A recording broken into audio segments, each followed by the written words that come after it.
याद रखना, जिंदा हूँ, डरा नहीं हूँ और आपके बीच में ना आवाज का दम बदलेगा, ना ही कोई डर है मौत कल की आती आ जाए, लेकिन बाबा साहब अम्बेडकर माननीय काशी राम साहब का सपना जब तक पूरा नहीं होगा हम लोग लड़ते रहेंगे।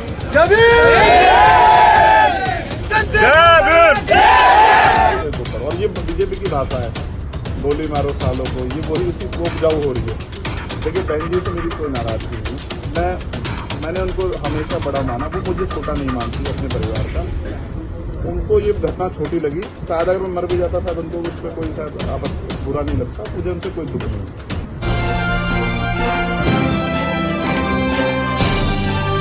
आप देख रहे हैं पब्लिक आवाज टीवी।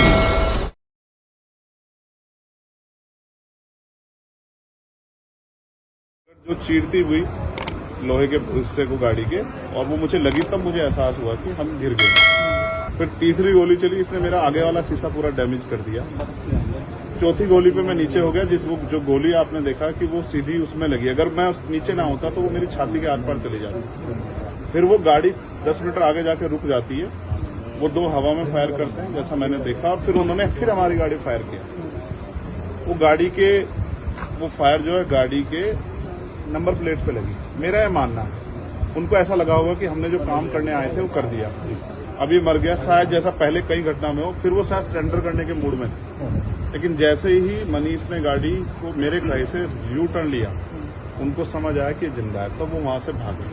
हमने पुलिस को बताया कि ये गाड़ी का नंबर है, फिर उन्होंने उसको इंक्वायरी किया। पुलिस के अच्छे अधिकारी यहाँ हैं, उम्मीद है वो अच्छा काम भी करेंगे, लेकिन ये स्पष्ट हुआ कि अपराधियों में कोई डर भय नहीं। कितने लोग थे? 3 लोग। 3 लोग थे। 2 लोग असले से हमला कर रहे थे, एक व्यक्ति गाड़ी चला रहा। चंद्रशेखर जी, कोई थ्रेट कॉल आया हो आपको इससे पहले, कोई धमकी?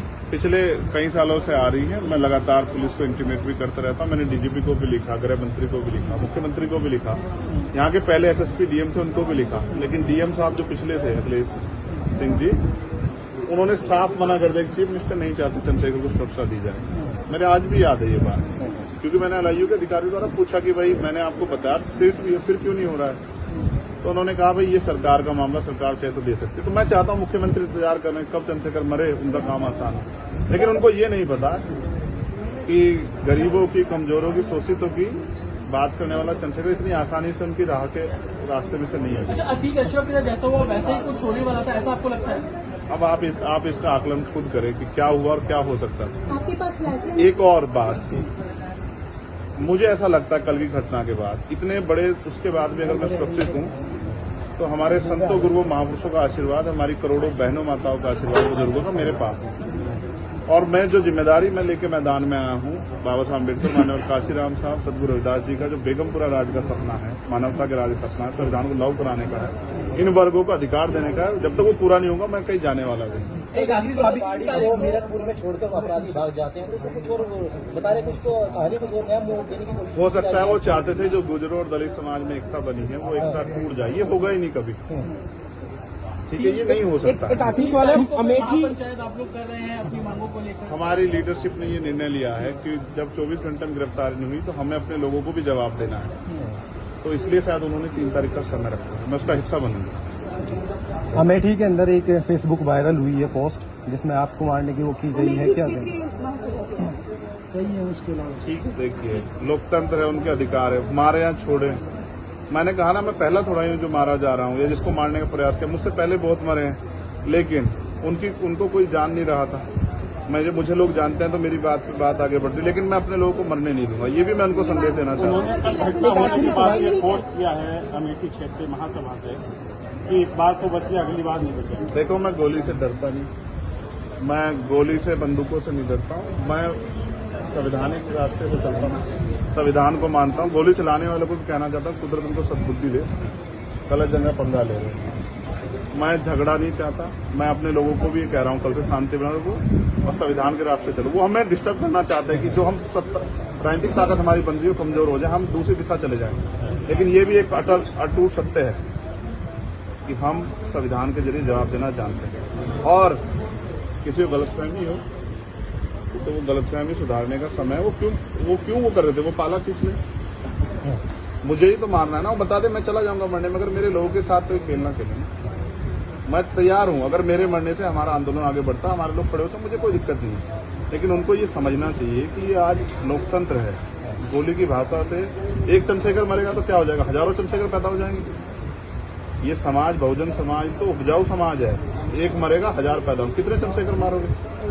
मारो, गोलियों में सत्ता का संरक्षण आपको है, मुख्यमंत्री आपका अपना है, खूब चंद्रशेखर को मारो, हर जिले से चंद्रशेखर पैदा हो। पहली घटना आपके साथ बाबा साहब मुजफ्फरनगर, अम्बेडकर और माननीय काशीराम साहब को सपना पूरा करे बगैर संविधान को लागू करवाए हम लोग जाएंगे नहीं। चंद्रशेखर भाई, पहली घटना आपके साथ मुजफ्फरनगर में हुई, दूसरी अब देवबंद में हुई। क्या अब लगता है कि आसपास का क्षेत्र उससे पहले बुलंदशहर में हुई? अगर पहली घटना पे ठोस कार्रवाई हो जाती तो अपराधियों के हौसले कमजोर होते हैं। लेकिन मैंने कहा ना कि एक रानी का नहीं, प्राइमरी स्कूल के हेडमास्टर का बेटा है, एक गरीब माँ का बेटा है, तो मर जाए क्या फर्क पड़ा, किसी को क्या फर्क पड़ता है? उनका रास्ते कांटा आसान से निकल रहा है, तो इसलिए उनको लगा कोई वो नहीं। लेकिन जनता समझ रही है। मेरे एक एक खून का जवाब मेरे लोग जो है ना मुझे संरक्षण देके देंगे। एक आखिरी सवाल और सबक सिखाएंगे भारतीय जनता पार्टी की सरकार को, जिसके अब संरक्षण में गुंडे पड़ रहे हैं। एक आखिरी सवाल है, क्या ये पॉलिटिकल अटैक था आपको लगता है? पुलिस जांच कर रही है कि मेरे मरने से किसको फायदा हो सकता है, कौन मुझे चाहता मैं मर जाऊं। पुलिस जांच कर रही है, मुझे उम्मीद है पुलिस फेर जांच करके कोई मैनिपुलेट करके नहीं, सही जवाब देगी कि उन्होंने ऐसा क्यों किया। चंद्रशेखर का जो कद बढ़ रहा है देश के अंदर, कई मुख्यमंत्रियों ने भी अब ट्वीट किया है, ओवैसी ट्वीट कर रहे हैं, कहीं और कर रहे हैं, तो इस चीज को क्या ये लगता है कुछ भी गलत होगा तो लोग बोलेंगे। अगर कल मेरी जान ही चली जाती तो लोग फिर भी तो उनको पीड़ा होती, उनको अपना भी देखना है, कल उनके साथ भी हो सकती है। ये लाइन ही विचारधारा ही गलत है कि गोली से ऊपर, और ये बीजेपी की भाषा है, गोली मारो सालों को, ये वही उसी को उपजाऊ हो रही है। देखिए बहन जी से मेरी कोई नाराजगी नहीं है, मैंने उनको हमेशा बड़ा माना, वो मुझे छोटा नहीं मानती अपने परिवार का। उनको ये घटना छोटी लगी, शायद अगर मैं मर भी जाता शायद उनको इसमें कोई शायद बुरा नहीं लगता, मुझे उनसे कोई दुख नहीं है। मेरे लोग मेरे साथ हैं ये बहुत, और वो समझ रहे हैं कि जो उनके लिए मरने को तैयार है, जिसकी जो जान पे जिसकी बनाई है वो हमारा अपना है। मेरे लोग मेरे साथ खड़े होंगे, मैं लगभग सभी दलों के लोग आपसे मिलने आए हैं, कैसा देखते हैं, क्या नहीं, मैं उनका धन्यवाद भाजपा के भी विधायक आए मैं हैं। कह रहा हूँ बस सबका धन्यवाद करता हूँ, मगर ये है मैं ये प्रयास करूंगा कि भविष्य में ऐसा किसी के साथ ना, इसलिए लॉ एंड ऑर्डर की कानून व्यवस्था अच्छी होनी चाहिए, मुख्यमंत्री उस पर ध्यान देना चाहिए। बात चंद्रशेखर की नहीं है, बात इस प्रदेश में हो रही हजारों बहनों के साथ जो असमतें लुट रही है, हर महीने रेप हत्याएं हो रही हैं, लोगों की जान जा रही है, सब उन पर वो करता है। तो वो मुख्यमंत्री पद पर बैठे हैं, अगर वो इसको संभाल नहीं पा रहे हैं तो क्या फायदा, तो उनको इस्तीफा दे देना चाहिए। फिलहाल आप ठीक है, डिस्चार्ज किया जा रहा है? हाँ ठीक है। आपके कार्यकर्ताओं ने आज जो है जगह जगह ज्ञापन दिया है, सहारनपुर में दिया, अगली रणनीति क्या रहेगी किस हिसाब से? कोई रणनीति नहीं, पार्टी के सीनियर लीडर जो तय करेंगे हम लोग उसका काम करेंगे। और दूसरा, मेरे पीठ में जहाँ गोली लगी है वहाँ ड्रेसिंग जारी है, ठीक है, पहले से आराम है, बस एक जलन और घाव है, जख्म वो तो है ही, सांस लेने में दिक्कत थी, बीपी जो है फ्लक्चुएट हो रहा था, फ्लक्चुएट अप डाउन हो रहा था, वो ठीक है पहले से। ठीक है, चलो ठीक है, चलो